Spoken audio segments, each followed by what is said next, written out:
thousands of patients who no longer have emergency room care and general practice care as a result of these suspensions. And other doctors have been suspended and are being prosecuted. So the impact on the medical system is just profound.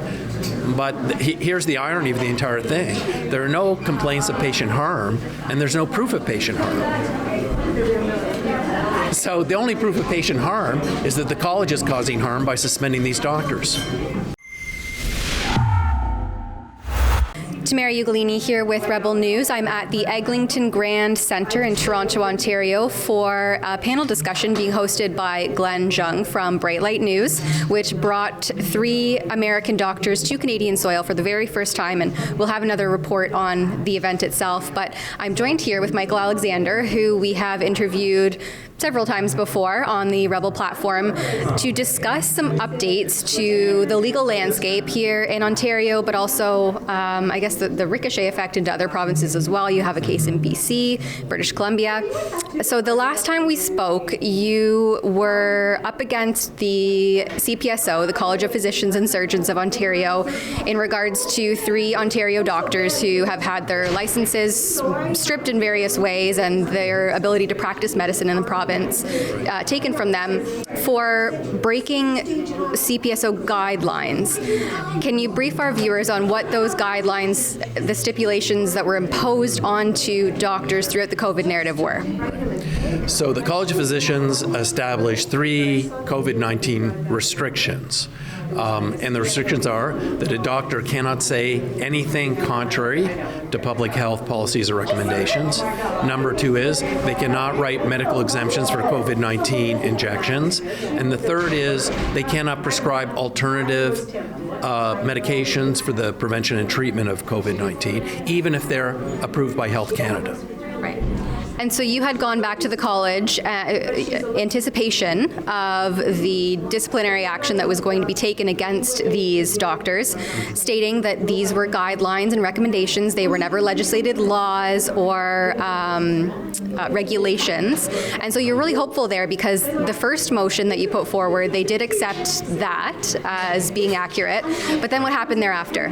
Yeah, so in the first motion hearing back in November, we got a decision in January. And I essentially made the argument that these restrictions are just guidelines. They don't have the force of law, as you said.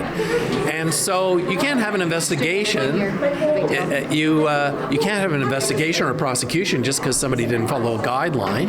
You actually need to have an offense. Somebody needs to actually to break a law or do something that amounts to professional misconduct.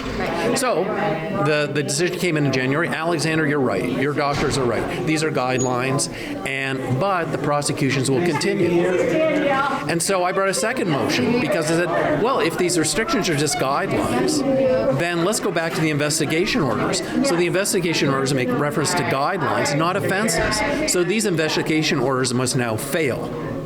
And all the prosecutions will have to come to an end, and all the evidence will have to be thrown out. So that was motion number 2. So I just got a decision about that. And the adjudicator said, yes, again, the guidelines are just guidelines. They're not the law. But actually, the investigation orders don't make reference to the guidelines. But she did not say what they make reference to. So we're now in this totally absurd Kafkaesque situation where we have investigation orders and prosecutions without any definition of an offense.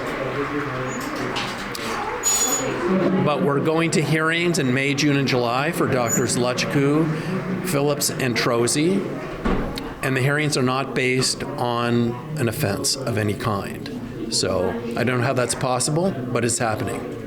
Here in the province of Ontario, this is happening.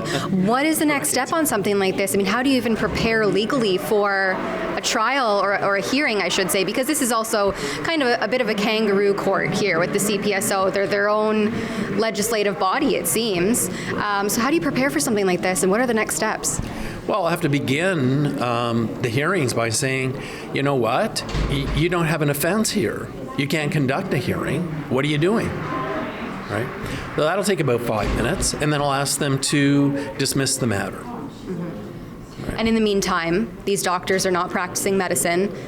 They're hundreds, I'm assuming, of patients are without thousands of patients in a medical crisis, right? We say that we have a staffing crisis and a family doctor shortage. There's a shortage of primary care physicians in this province and arguably across the country. And yet these principled ethical doctors are being prevented from practicing medicine and their patients are without family doctors while this rigmarole ensues from the CPSO. Exactly. We've got thousands of patients who no longer have emergency room care and general practice care as a result of these suspensions. And other doctors have been suspended and are being prosecuted. So the impact on the medical system is just profound. But here's the irony of the entire thing. There are no complaints of patient harm, and there's no proof of patient harm. So the only proof of patient harm is that the college is causing harm by suspending these doctors.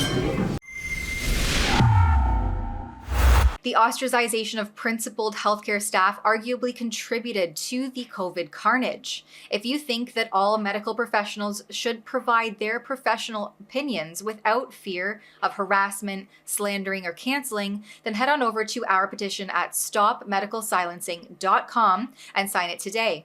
Find out more and sign the petition at stopmedicalsilencing.com.